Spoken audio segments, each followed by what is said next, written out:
Kembali bersama kami, Presiden Joko Widodo bertolak ke Ukraina dari Polandia Selasa malam waktu setempat. Kunjungan Jokowi ini pun menyampaikan misi perdamaian Ukraina dan Rusia dengan mendorong ruang dialog. Presiden Joko Widodo dengan Ibu Iriana Joko Widodo serta rombongan terbatas menuju Kiev, Ukraina. Rombongan Presiden naik dari peron 4 stasiun Przemysl di kota Przemysl, Polandia pada pukul 9 malam waktu setempat. Presiden yang didampingi Menlu Retno Marsudi dan Sekretaris Kabinet Pramono Anung menggunakan kereta luar biasa yang disiapkan pemerintah Ukraina. Kunjungan Presiden ke Ukraina ini untuk menyampaikan misi perdamaian Ukraina dan Rusia, dan upaya damai tersebut dengan mendorong ruang dialog untuk menghentikan perang karena berkaitan dengan rantai pasokan makanan yang harus diaktifkan kembali. Setelah dari Ukraina, Jokowi akan ke Rusia untuk bertemu dengan Presiden Vladimir Putin.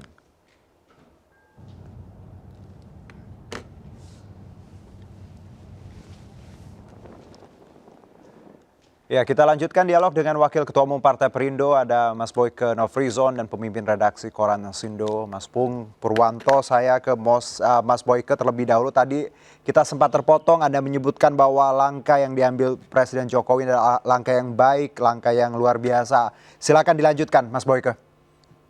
Ya, ya bagi pandangan kami ya, langkah yang diambil Pak Jokowi sangat luar biasa. Baik. Terlepas beliau adalah sebagai pemimpin nasional yang membawahi 200 hampir 75 juta manusia atau masyarakat Indonesia. Tapi dia pertaruhkan diri dia ketika dia hari ini beliau berangkat ke Ukraina dalam misi perdamaian perang yang terjadi antara Rusia dan Ukraina. Bagi saya sangat luar biasa. Oke. Pertama-tama kami tidak akan mengambil langkah atau kesimpulan yang sangat simpel atau kesimpulan yang sangat drastis bahwa apakah kehadiran beliau sebagai salah satu juru untuk memberikan kedamaian antara perang yang terjadi di Ukraina dan Rusia akan berdampak berhentinya perang yang terjadi di Rusia dan Ukraina.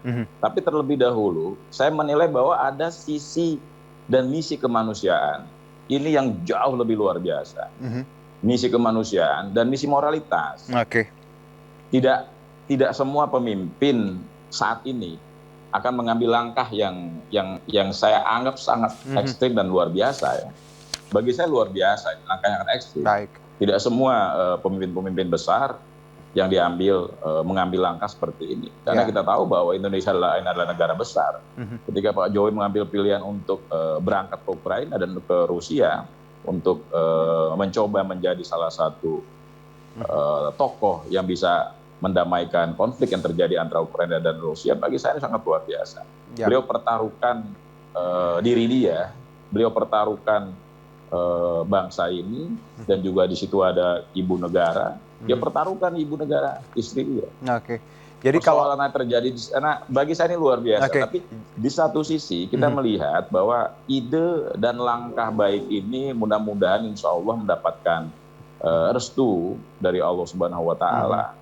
Ketika gagasan niat baik yang dilakukan oleh Pak Jokowi dan Ibu Iriana, terutama orang mengatakan bahwa ini adalah simbol Indonesia, itu diapresiasi insya Allah sama Rusia dan Ukraina. Ini bagi saya alhamdulillah insya Allah itu terlaksana. Tapi di satu sisi saya melihat bahwa yang sangat urgensi yaitu tentang nilai-nilai kemanusiaan dan moralitas yang diambil oleh Pak Jokowi dan Ibu Negara ketika beliau berangkat ke sana.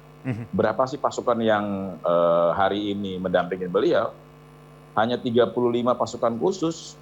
Bagi saya walaupun 35 itu angka yang sedikit, walaupun itu pasukan khusus ya. Karena kondisi hari ini di Ukraina adalah perang terbuka, perang senjata berat, bagi saya perang terbuka. Di sana ada berselancar rudal, berselancar para musuh-musuh sangat besar. Jadi ini pertaruhan nyawa yang luar biasa. Yang saya nilai adalah sisi kemanusiaan Pak Jokowi terpanggil sebagai seorang pemimpin Indonesia, sebagai seorang pemimpin, dan moralitas beliau sebagai manusia juga terpanggil. Bahwa di antara dua konflik perang yang terjadi di sana, itu mengalami berbagai macam dampak kemiskinan, dampak Ya. kehancuran, terutama yang dialami oleh masyarakat.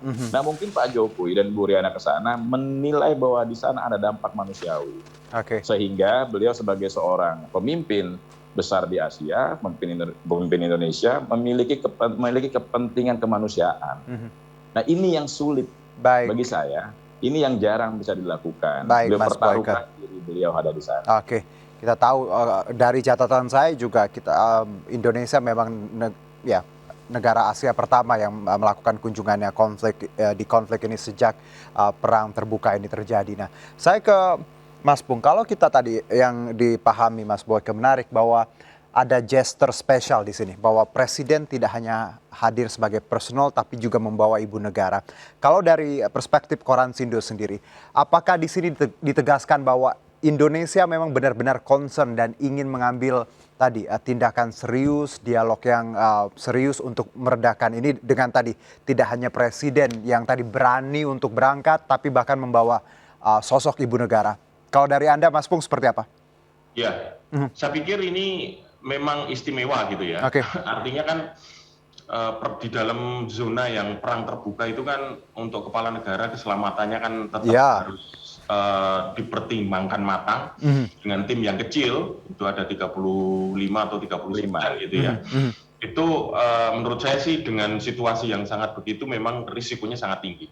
Tapi mungkin dengan kita datang sebagai sahabat, ya Pak Presiden datang sebagai sahabat dengan misi damai, bahkan membawa seorang ibu negara gitu ya, ikut di dampingnya. Ini adalah pesan bahwa ayo kita damai gitu, secara secara gestur gitu ya. Secara gestur, ya. Ya, ini misi kemanusiaan karena sampai hari ini sudah sekitar 4.500 orang yang tewas, warga sipil di kedua belah pihak, kemudian ada sekitar 5,2 juta orang yang harus meninggalkan Ukraina gitu, jadi pengungsi. Nah, ini kalau terus-menerus akan semakin bertambah gitu, yang kena dampak langsung maupun tidak langsung. Oke, kalau kita kembali Mas Bung dan juga Mas Boyke, kita tahu ini kan misi utamanya adalah mendamaikan Rusia dan Ukraina, menyelesaikan konflik terkait bagaimana krisis pangan dan energi yang melanda dunia.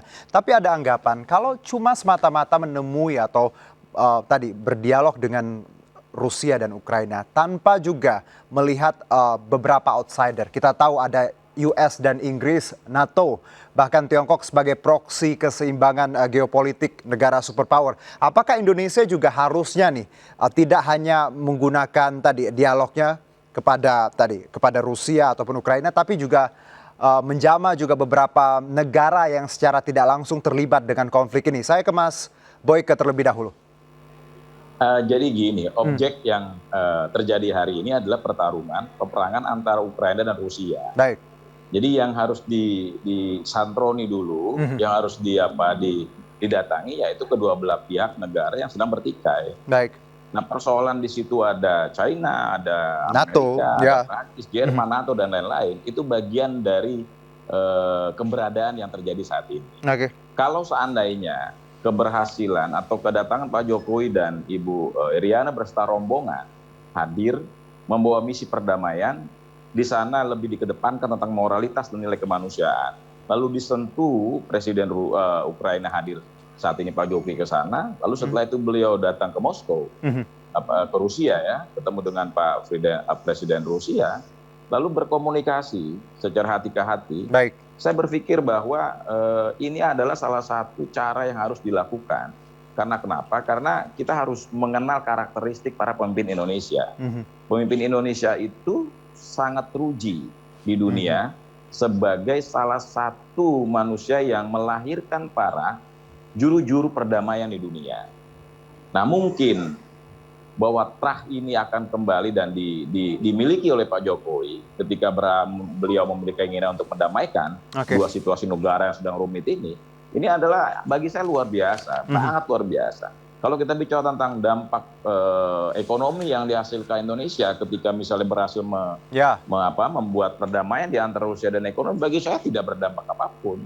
Tetapi harus dicatat bahwa dunia akan mengatakan bahwa ketika ini berhasil, Presiden Jokowi dan Indonesia memiliki peranan penting yang luar biasa. Kenapa? Karena perang yang terjadi saat ini bukan saja perang antara Rusia dan Ukraina, tapi di situ ada NATO, di situ ada Amerika. Kalau terjadi gesekan yang luar biasa, lalu terjadi perang nuklir, akan terjadi perang dunia ketiga yang sudah diramalkan baik itu di dunia maupun di di Al-Quran, itu terjadi. Karena itu beliau berpikir secara lebih ke depan, lebih agresif, dan memiliki nilai-nilai manusiawi yang sangat baik, dan mengedepankan jiwa moralitas sebagai seorang pemimpin, sebagai seorang manusia. Kalau hal yang terjadi di Republik Indonesia, apa yang terjadi? Makanya beliau hadir. Mudah-mudahan kehadiran beliau akan berdampak positif terjadi atas terjadinya perang di sana, dan mudah-mudahan berhenti. Dan kemungkinan komunikasi-komunikasi dilakukan bukan saja oleh Pak Jokowi terhadap Presiden Rusia dan Presiden Ukraina, tetapi delegasi communication yang telah dibuat oleh tim Istana untuk melakukan komunikasi kepada pihak-pihak NATO itu juga dilakukan. Mungkin saat ini yang harus dilakukan adalah komunikasi dan dialektika politik secara manusiawi yang dilakukan Pak Jokowi untuk bertemu Presiden Ukraina dan Presiden Rusia. Mudah-mudahan kita doakan ini menjadi nilai yang sangat positif, dan insya Allah juga Allah membukakan pintu hati kedua kepala negara, Rusia dan Ukraina, untuk berdamai. Allah menjabat itu, dan kita doakan semoga Presiden kita, Pak Jokowi, setelah menjalankan misinya dan ibu negara dan rombongan beliau selamat kembali sampai Indonesia. Dalam keadaan selamat, dalam keadaan baik, tidak kurang satu apapun. Itu yang jauh lebih penting bagi kita. Tadi, ini pun yang diungkapkan Pak Jokowi sebenarnya, Mas Boyke, di akun Instagramnya beberapa waktu lalu, bahwa kita mulai misi ini dengan niat baik, semoga dimudahkan. Itu harapan kita. Nah, saya ke Mas Bung, kalau tadi Pak Jokowi benar ketika harus menemui Ukraina dan Rusia secara personal, apakah langkah lain di luar itu? Ketika Indonesia harusnya juga membuka komunikasi dengan Inggris, Amerika, dalam tanda kutip NATO seperti itu, bahkan Tiongkok sebagai keseimbangan geopolitik negara superpower. Apakah ini juga perlu dilakukan agar tadi tidak hanya ada upaya dari dalam, eksternal pun juga Indonesia harus ambil langkah juga agar tadi apa yang kita rencanakan, kita jalankan ini berjalan dengan baik. Seperti itu, Mas Bung. Ya, menurut saya setelah dari jantung persoalan, jadi menyentuh hati kedua pemimpin yang sedang bertikai, saya pikir juga perlu melakukan pendekatan-pendekatan atau lobby-lobby, dan saya pikir itu sudah dilakukan oleh tim yang ada di perwakilan di Kemenlu dan seluruh kantor perwakilan yang terkait ya.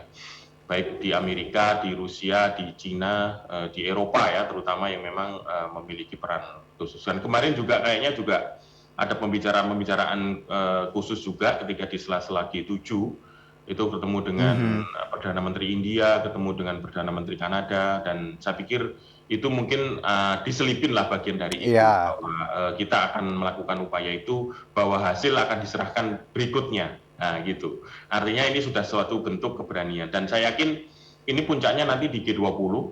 Kalau nanti misalnya G20 berjalan dengan smooth, semua kepala negara hadir lengkap, misalnya Joe Biden hadir, Putin hadir, nah itu berarti keberhasilan diplomasi yang sangat luar biasa. Ini pantas disematkan kepada kepemimpinan Pak Jokowi, karena ini kan sekaligus menjawab keraguan publik ya. Publik sempat ragu-ragu terhadap kiprah internasional Pak Jokowi yang selama ini mungkin lebih banyak fokus di dalam negeri dan menyerahkan urusan luar negeri kepada menteri-menterinya atau utusannya gitu. Jadi ini kesempatan mengambil poin yang luar biasa bagi Pak Jokowi. Baik, dengan kata lain bahwa Mas Bung, ketika misi ini berhasil, selain tadi gencatan senjata itu yang kita harapkan, bahwa G20 jadi tolak ukur juga ya, bahwa nanti kehadiran US dan Rusia itu jadi. Nah, kalau kita bicara mengenai plan ini, seberapa optimis Anda bahwa kedua negara ini mau hadir seperti itu? Kalau optimisme nanti situasinya, tapi minimal 50% langkah sudah dilakukan. Gitu. Nanti puncaknya kebahagiaan itu ketika nanti Presiden Joe Biden dengan Presiden Putin bergandengan tangan bertiga di tengah Pak Jokowi gitu ya. Nanti kita harapkan nanti di Bali akan menjadi tempat lokasi yang sangat bersejarah nanti untuk perdamaian kedua belah pihak gitu. Baik. Mas Boyke. Mas Ipong, kalau silakan Mas Boyke. Gini, mungkin kita lihat ciri-ciri, kita jangan jangan terlalu berambisi bahwa ini adalah tugas yang sangat besar, tetapi memiliki ambisi yang sangat di luar akal sehat, misalnya keberhasilan sangat pasti. Karena ini perbedaan gitu loh. Ini bukan konflik politik internal, politik partai politik, tapi ini konflik sebuah negara, bahkan Eropa. Jadi kita berikan applause atas langkah yang dilakukan oleh Pak Presiden Jokowi untuk hadir di dua negara yang bertikai. Itu pertaruhan yang sangat luar biasa, pertaruhan diri, nyawa, dan jiwa ya, antara beliau dan ibu negara. Nah, kita lihat bahwa ketika misalnya seandainya ada rambu-rambu hijau keberhasilan perdamaian dilakukan, ya kita lihat dari hasil pertemuan nanti, kita bisa menilai. Ketika hasil pertemuan Pak Presiden Jokowi dengan Presiden Ukraina, lalu kemudian beliau datang ke Rusia bertemu dengan Presiden Rusia, hasil dari pertemuan itu pasti beliau akan sampaikan. Kita tunggu dari hasil pertemuan itu. Ketika beliau menyampaikan di Indonesia, insya Allah selamat. Mungkin dari situ kita bisa menilai, menganalisis secara mendalam lagi ya. Karena kita sepakat bahwa langkah ini langkah yang baru ya, langkah yang awal. Jadi saya pikir kita jangan berspekulasi terlalu dini bahwa menyatakan bahwa itu sangat luar biasa beratnya soalnya Mas. Saya berpikir itu luar biasa berat. Betul Mas Boyke. Kita mendoakan saja bahwa misi ini berhasil, apa yang disampaikan Pak Jokowi hadir di Ukraina, insya Allah beliau selamat, dan ibu negara besar rombongan selamat.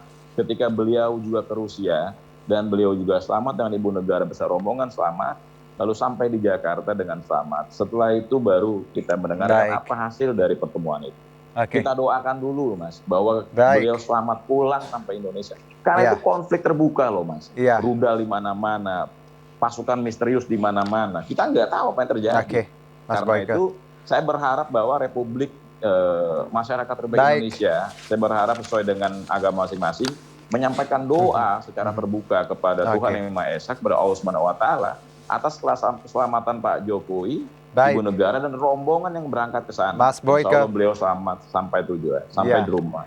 Terima kasih sekali atas insight-nya dan juga Mas Pung ya, tadi bahwa ada beberapa harapan kita, pastinya ada gencatan senjata insya Allah ya, karena ini bukan tugas yang mudah, tapi kita coba paling tidak. Dan tadi G20 nanti juga jadi catatan bagaimana apakah keduanya bakal tiba gitu, datang ke Bali. Dan mungkin Rusia dan Ukraina bersepakat nanti menormalkan lagi pasokan pangan dan energi, karena ini juga jadi masalah global. Dan item-item itu semoga membuahkan hasil nantinya dari perjuangan kita bangsa Indonesia melalui diplomasi yang dibawa oleh Pak Jokowi dan beberapa pejabat dari tanah air. Terima kasih Mas Boyke, Mas Pung, atas waktu dan insight-nya. Terima kasih Mas Boyke. Selamat beraktivitas kembali.